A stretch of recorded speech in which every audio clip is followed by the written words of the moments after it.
Hi there, this is James Tripp. Welcome to this video, which is called How to Destroy Neediness. How to Destroy Neediness. Now, coming off the back of the last video, you'll remember we talked about attachment and neediness and how it's a problem. It's a problem for all people, but it's especially a problem for professionals. And that could be a professional in any area, but if you want to show up at your best and really provide a highly professional service for somebody, it's almost impossible to do that when you're all hooked into neediness, attachment, because so much of your energy goes on serving those inner fears that are created by it, rather than actually really showing up in a space of clear-mindedness and creation for your client. So I want to talk here about how to destroy neediness. It's going to be a super condensed version. I'm going to give you a personal story as well. And I'd like to start off by talking about the opposite of neediness. The opposite of neediness and insecurity. Now, the opposite of neediness and insecurity is what I often refer to as groundedness. Groundedness. It's a slightly cumbersome word, but I think that it's a good term for connecting us to what it is we're looking at here. Groundedness. Having your feet on the ground. When you have your feet on the ground, you're solid. There's a certain solidity. Also, when you have your feet on the ground, you're mobile as well. So this is the wonderful thing about groundedness. You've got that solidity, you've got that connection to what's solid, but you're also highly mobile. You're most mobile when you are connected to the ground. If you're off the ground, you know, you can thrash and flail, but you're not moving anywhere because you've not got wings, you see, not yet anyway. So groundedness is a fantastic metaphor for being highly connected to what's solid, and also having mobility as well, complete total mobility, freedom of movement. Now, when we are experiencing groundedness, it is a result of being grounded in something. And different people can be grounded in different things. You'll get some people who have a lot of groundedness when they're in a particular subject area or a particular environment. So they might be grounded in their expertise within a particular context, but if they step a little bit outside, they become all insecure again, all needy again, and they lose their groundedness. Or you get other people who are grounded in particular contexts. They may be super grounded in their local bar, for example, where they know everybody and everybody knows them, and they're not reacting to validation issues and stuff like this, so long as there are no triggers. You know, so you get people that can be contextually grounded, but that's not what we're looking for. We're looking for groundedness. We're looking for non-contingent groundedness, i.e. we're not looking for a groundedness that comes from a state of affairs in the world. We're looking for a groundedness that comes from within us, that we carry with us wherever we go. This is the most powerful form of groundedness that you can carry, and it creates a solid base for all of your interactions with life, with other human beings, with everything that you want to create in the world. And if you're a hypnotist or a hypnotherapist or a coach, it creates the grounding for you to do excellent client work, to truly be everything that you can be, to have access to your own wellspring of well-being, your own font of creativity, your own innate intelligence, all of these things, all of these really powerful personal resources that you have and that you can bring to bear if you want to be doing the work at your very best. So that's groundedness. It's having your feet metaphorically on the ground, connected to the ground, so you have stability of base, you have mobility. But that ground, that metaphor of ground, we don't want that to be contingent upon a state of affairs in the world. We want it to be something within us that we carry with us. So true non-contingent groundedness is a grounding in ourselves, in the totality of our being, in everything that we are, in all of our resourcefulness, all of that which goes way beyond any stories that we could tell about ourselves. It's us connected to our full power. And it creates a capacity for us to be super present and super focused on whatever it is that we want to create, and we want to create from a high vibration place. What I mean by that is our motivation isn't one of fear or lack or survival or any of that. Our motivation is one of enthusiasm. Our motivation is one of inspiration. It comes from that place. It has a different vibe to it, and that is palpable to other people. It is palpable to other people. This is why groundedness, the kind of groundedness I'm talking about, is the ultimate base for any kind of influencing that you want to do. I know a lot of people that follow this this channel. If you're watching this on James Tripp Chaos Wave, the YouTube channel, I know a lot of people have an interest in that, what I call the white path side of things, which includes influencing other people, influencing states of affairs towards the outcomes that you would like to see manifest into the world. And this is a hugely important aspect for this. Because as I've said before in other places, you cannot shoot a cannon from a canoe. You can have all the strategies, all the tactics, all the whatever you want, but you cannot shoot a cannon from a canoe. So groundedness, non-contingent groundedness, a grounding in everything that you are beyond any story, that is what's going to give you the solid base to engage with the world, engage in your professional work, engage in your personal relationships, engage in the business projects, in the life projects, engage in everything that you choose to engage with in the optimal way that is possible for you. So the opposite of groundedness is neediness. It's fearfulness. It's insecurity. It's reactivity.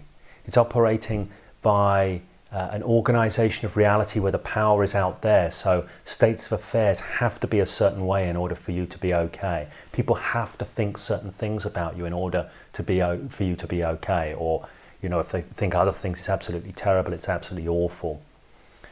So neediness, insecurity is about living in reaction to the world, living as a victim to things, to a bunch of ideas actually about how things must be. And this always undermines us in terms of our capacity to really show up and engage at our best. It just does. It just always does. Now I know some people have a hard time getting their head around this because they buy into their fear trances. They buy into their own attachment trances. And of course, from the inside of the trance, the logic of the trance looks valid. It looks like they really are protecting themselves from real and true dangers, from real and true threats. But what they're not seeing is that the whole thing is a reality tunnel that is mind-made. It is utterly mind-made. From inside of it, it looks real. It seems true. I totally get this. When we're inside of insecurity, when we're inside of neediness, when we're inside of attachment, it seems absolutely valid and true. And this is one of the things that makes it quite challenging for people to transcend. Because that initial point is seeing, this is not serving me. This is not serving me to live in fear. It's not serving me to live in worry. It's not serving me to try and micromanage an infinitely complex world that is beyond intellectual comprehension, let alone the ability to micromanage. You know, it's not serving me. So elsewhere I talk about the metaphor of the chaos wave. Life is a chaos wave. You cannot control that wave. You cannot make demands upon the wave for it to be a certain way. It is what it is. It unfolds how it unfolds. Now what counts is how you meet the wave. What counts is how you create with the wave. As you surf the wave, there's a certain line you might want to create. There's a certain flourish you might want to create. But there's an ongoing in the moment co-creation with the wave. You have to connect with the wave, and it's how you meet the wave. It is your beingness, your groundedness that counts. You want to be connected to that board. You want to be influencing that board. You're surfing the chaos wave. This is what we're talking about. You cannot do this from a place of neediness, insecurity, attachment, all of these things. But of course, when you're in those trances, they look real. They look real. It's very easy to be caught up in the narrative and to mistake the narrative for a collection of facts. It happens to all of us. It's a very, very human thing. So the first step to transcending neediness is to start recognizing that the narratives you've been living by, the ideas that you're telling yourself, the stories that you're creating about how things must be, how things need to be, are merely stories. They are merely narratives. They're not facts. As Alfred Korzybski said, the map is not the territory.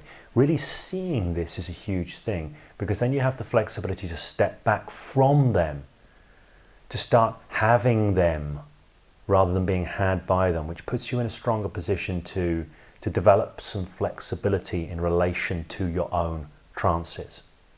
You see, because you are not your trances. You are not your trances. You are the system, the beingness within which those trances unfold. You create those trances. You create them. You know, you perpetuate them, you maintain them, you give them the energy. And if as you're listening to this, you think, oh, you know, what's wrong with me that I create toxic trances for myself? We all do it. We all do it. We all create trances of need, of lack, of insecurity. We all do it. It's a very, very human thing. It's a very human thing. I'm tempted to get into why this is part of our developmental process as human beings. It is part of our developmental process, but that doesn't mean that we're supposed to get hooked up in it and stay stuck in it for the rest of our lives. There's an old Chinese proverb which says, just because a boat was useful in helping you cross a river doesn't mean that you should carry it on your back for the rest of the journey. A lot of the stories, the trances we create, which are safety driven, they serve us at a point in our development, but we don't want to carry that on our back for the rest of our journey. So if you're an adult human being, I'm going to suggest now is a good time to start rooting out attachment structures, to start transforming your relationship with your own trances and going beyond all of that. When you do, you connect with groundedness. You create groundedness. You develop groundedness. And it's a much more powerful place to live your life from. So the first thing that you want to do in developing groundedness is start to develop some skepticism for your own stories. And when you start to see the nature of these stories, these narratives, these trances we create for ourselves, it's easy to develop skepticism because every trance is wrong. Every trance is wrong. Factually, it's wrong. Every trance has a structure which is not the reality that you are experiencing, that the trance is mediating for you. What I mean by that is, whatever you think something is, you're wrong, because the thing that you're thinking about is not thoughts. If I'm thinking about my car is not the thoughts that I'm thinking about it. It's a different thing, right? So whatever you say something is, you're wrong, because the world isn't made of words. Whatever you think something is, you're wrong. Every single one of your trances creates a rendering of reality that is not reality. It is not reality. When you come to see this, I mean really see it, not intellectually understand it, but see it. So in the moment you can see, oh, that's how I'm creating things to be. That gives you the space to start stepping back. So that's point one. That's point one. And often, that in and of itself is a hugely powerful thing. It's the master key. Now you can go in at other levels as well. You don't need to, but you can do, and it's useful, and it can be useful to do so. It's not about needing to do so, it's about what's useful. The other level you can go in is you can start looking at the specific structures of attachments that you may have. And a lot of this stuff is around what must or must not be. Things cannot be this way, they must not be this way. If they are this way, I cannot handle it. People must respect me. People must respect me, and if they don't respect me, it's absolutely terrible. People mustn't think I am a failure. People mustn't see what I fear that I am. People mustn't see what I believe that I am. People mustn't see that I'm an X, that I'm an idiot, that I'm blah, blah, blah. People have all sorts of narratives of attachment. And these narratives of attachment, the basic structure of them is a demand about how the world must or must not be, or another person must or must not be, or about how you must or must not be, or how it should or should not be. Must or should, there's a slight difference between the two. But it's a demand that the world must or should be a certain way, accompanied by a narrative that says I cannot handle it if it isn't that way. You see? Now, I cannot handle it. That's the key piece. I cannot handle it if it is not the way it must be.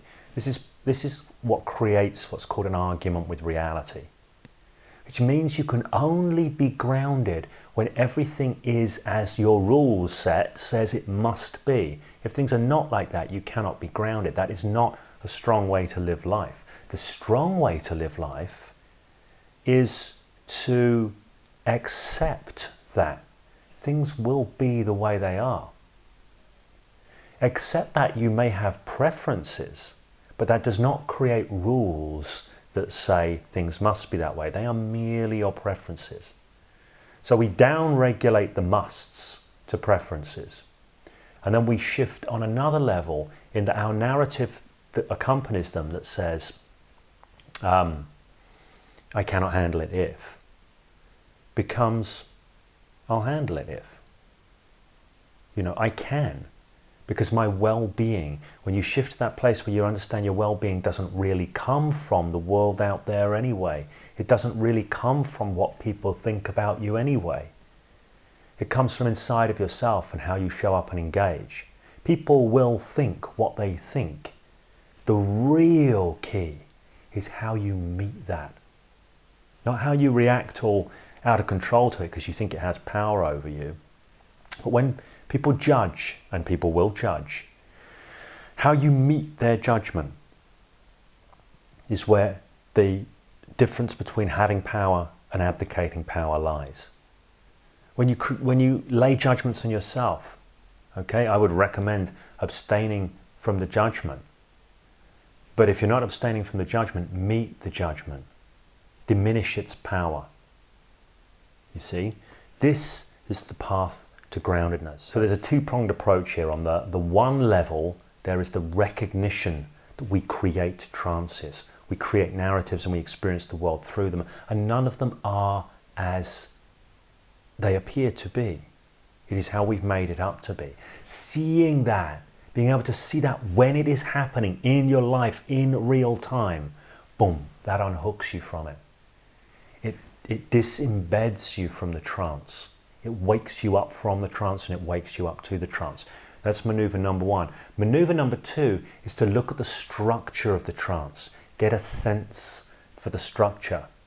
Now you can go in at this level, at the structural level, and you can start playing at that level. And now let me tell you a story about how I've done this, because I've said this before in other places, my background is 24/7 neediness, 24/7 fear, 24/7 attachment. You know, I don't know the origins of that, but it was pervasive all through my childhood, all through my teenage years, and lingered all the way into my 30s. And mostly, it's gone now. Every once in a while, something will trigger up. Some old dormant attachment structure might trigger up. But I know enough now and have enough in terms of skills and techniques to be able to maneuver in relation to it. If an old attachment structure comes up for me, I can maneuver in relationship to it, and I can do the work that I need to on it to depotentiate it so that it's not going to come up again in the future. But often for me, most of my attachment structures are rooted out, but obviously I can't root all of them out because I don't know they're there until they get triggered, you see. So there's the thing. And it makes it somewhat of an ongoing process in many ways. So I'm going to give you an example, and I could give a billion examples, but I'm going to give one simply because it's one that jumps to mind. I think it's excellent. I think it's highly illustrative. I remember going back, this is going back about, maybe 5 years. Going back about maybe 5 years, when I first came out with the hypnosis without trance stuff. And at the time, a lot of people didn't like what I was saying about hypnosis. And maybe they didn't like other things, I don't know. Maybe they'd come to some kind of conclusions, they were running some kind of narratives about me in their mind. But there was one other hypnosis teacher who I personally found infuriating, but more than that, upsetting. This person's behavior towards me was leading to upset within me. Now, I knew enough at the time, as I know now, that I was co-creating that upset, that I was being triggered, but the truth was is the triggers were mine, the wiring of the triggers all mine. So it's being triggered, and it was happening over and over again, because it seemed to me that this guy was kind of like gunning for me all over the place.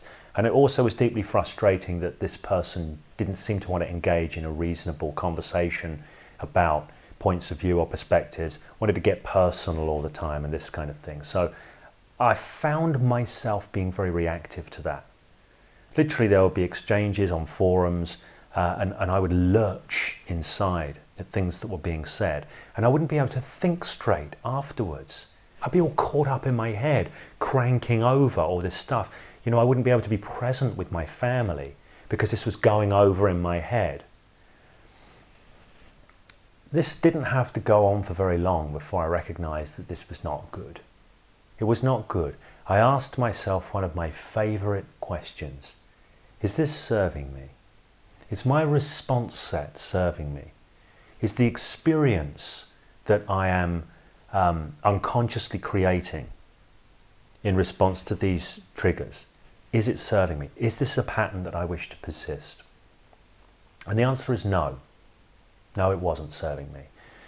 Now, the other thing that I know, which is a useful thing to know, is most people in that kind of situation, they point their finger out at the other person and go, that person shouldn't do that, they mustn't do that. They blame the other person, and they want the other person to change their behavior. Now, the place we have real power is inside of us. Of course we can influence other people, but when we want to influence other people, we want to do it from the most solid base, not from a fearful, reactive, upset base. We want to do it from a solid base. So the place to go to make the difference is inside. That's the place to first go to make the difference, inside. So this is what I did in this instance. I went inside, and I knew it was me that would have to change. I knew it was me that would have to change. So the first thing that I did is I used an approach which has now become a part, I literally do this unconsciously now, but I learnt this consciously. I used an approach called focusing, which is a development of a guy called Eugene Gendlin. People who watch my videos may well have noted me mentioning Eugene Gendlin before, but his work, focusing, is to do with tuning in to your felt sense, which is a lot subtler than raw emotion. It's that sort of quieter felt sense that lies underneath the emotion. So it's a technique, and you can use this with clients. If you work with clients, you can use it with clients. You can assist your client in tuning into their felt sense and using that as an information source. Or you can do it for yourself as a self-coaching method. I've always done both. The majority of what I use with clients, incidentally, I use with myself as well. This is how I know it works. I don't sell what I'm not sold on, so you know, I use the stuff that I use for myself with my clients. It's the way I tend to work. So focusing is tuning in to felt sense. I tuned into this and asked myself the question, what could this be about? What could this be about? And then I held the space, not too tight, not too loose, to let come through whatever would come through. And what came through was the sentence, he has absolutely no right to speak to me like this, to be so rude. You know, I wouldn't blah, blah, blah. I wouldn't do that to him. That's the justification line. People use that a lot. I wouldn't behave like that towards them. Therefore, they shouldn't, hear the shouldn't, that's an attachment structure flag, behave that way to me. So the key thing here was right. He has no right to speak to me that way. Now, what's underneath of that? What is the demand I'm placing upon reality? Where is the must? He must not speak to me that way. And if he does, I cannot accept it. And then I'm justifying it by making out like it's a right. I'm justifying this structure that makes me a victim of his behavior by appealing to this idea of rights. Now, the thing that amused me when I uncovered this is for years, intellectually, on an intellectual level, I've been saying to people, you know, riffing on this bit of shtick, saying, Rights don't really exist, they're an intellectual construct, yada, yada, yada, yada. But they're on an operational level. They were still a key operational concept for me, which actually may be why I was railing against them. You know, I wouldn't have known it consciously, but on an intellectual level, I may have been railing against them because they were such a part of my operational conceptual system. It's two conceptual systems you have, two levels you operate on. There's your intellectual level and your operational level, and they're not always in sync. In fact, they very rarely are. So this came up. This is what was going on an operational level. He has absolutely no right. So what revealed itself to me was the structure of the trance, the structure of the chain of triggers, the attachment structure. This is what revealed itself to me. So I did what I knew I had to do at the time, which is I inverted it. Because there's a rule, you see, that applies here. What you cannot be with will not let you be. What you cannot be with will not let you be. You will always, if you cannot be with something, be with an idea, be with a judgment, be with a truth, if you cannot be with it, be with a certain state of affairs, it will not let you be, in that you will always be reactive to it. You will always be reactive to even the possibility of it. So I know I have to be with what it is I'm saying I must not happen. So I did this through a method which I call inversion. Later on, this is before I'd ever discovered the work of Byron Katie.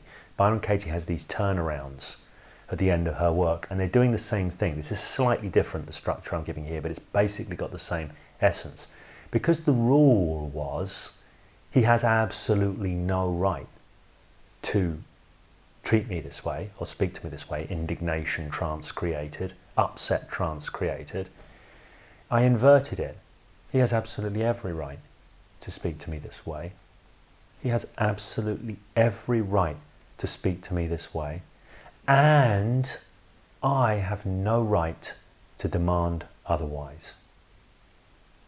So I used the key operational concept of rights and inverted it, flipped it round, turned it on its head, and bathed in the truth of that. He has absolutely every right to speak to me however he wants, and I have absolutely no right to demand otherwise. I bathed in the truth of it because I wanted to transform that pattern. Now, I've told people this story before, and sometimes people have gone, yeah, but is that actually true? I mean, you know, you're really saying he actually has the right to do that? No, I'm not saying that, because I'm not operating at the level of arguing about what is or isn't so. I'm operating at the level of taking charge of my meaning making. I am a hypnotist in my own life. I want to take charge of the structure of the trances. None of the trances are really so. None of them are really real. So it isn't an issue. I'm not trying to, when I flip that round, I'm not trying to convince myself of a different truth. I'm not arguing internally about what is or isn't so. I am taking charge of my meaning making. I am owning my power as the hypnotist who creates my own experience in life. That's what I'm doing. Now, of course, in order to do that, you have to get to that first point that I was talking about earlier, of being able to see, be a better witness to your own processes and get that you are always in a trance. That how you're experiencing things is not how they are, it's how you're making them up to be. Now, if you get caught up thinking that it is the way it is, or this trance is correct and that trance isn't correct, there's a correct trance and an incorrect trance, a factually orientated trance and an illusory orientated trance, or whatever, delusional trance, a factual trance. There isn't. It's trances, it's trances, it's trances. The question is, how are they serving you? So, you know, if you're watching this and you're a hypnotist, and there's a good chance that you're either a hypnotist or you have an interest in hypnosis, people often ask me about self-hypnosis, and they want some kind of process where they close their eyes and give themselves suggestions. That's not how I do self-hypnosis. How I do self-hypnosis is by owning the fact that I am the hypnotist in my own life, And by looking at the structure of the trances that I'm running, feeling my way into them and reorganizing them, depotentiating them, building new ones. This is how I do self-hypnosis. So this stuff is all self-hypnosis. Or it's dehypnosis, it's rehypnosis, it's whatever. I don't know. Hypnosis is just a way of framing this. So it's not important whether it's true or not. There is no true. There is no true, because whatever you say something is, whatever bunch of words, that bunch of words is a pale shadow at best of the intricately rich reality that it's trying to render. It ends up rendering down to a simplistic form, nothing like how it really is. So I want to be at the level of taking charge of my meaning making, not arguing about what is or isn't so. So that's what I did with that. I reversed it around, I inverted it. He has every right to speak to me like that, and I have no right to demand otherwise. And because, you know, I understand the principles of hypnosis, I want to go there. I want to be inside of that truth. I want to have my entire neurology resonate with that. I want to bathe in the truth of it. I want to feel the truth of it with every fiber of my being. Why? Because it destroys the old trance. It destroys the reactivity. And what happens in return is the next time the situation arises, I'm all Zen-like and unreactive. And as a result, what can I do? I can choose my response. I can have a fuller access to the totality of who I am in creating a response, or just choosing to walk away because I'm no longer driven, compelled to come back with some defense or anything like that. What opens up for me is a whole rich array of options and choices which were excluded from me before when I was in the old trance, because I would just react and get channeled down one narrow pattern of reaction. I'm not going to say response, I'm going to say reaction. So that's how you do it. That's how you destroy neediness, or it's an example of destroying neediness. There are lots of tools you can use. There are lots of things that you can become aware of that can serve you in being able to do this. So number one, understanding the nature of trance, becoming a better witness to your own processes. Okay? Getting that, having that become an upgraded aspect of what I call your transcendent self. That is the you that is beyond any of your trances.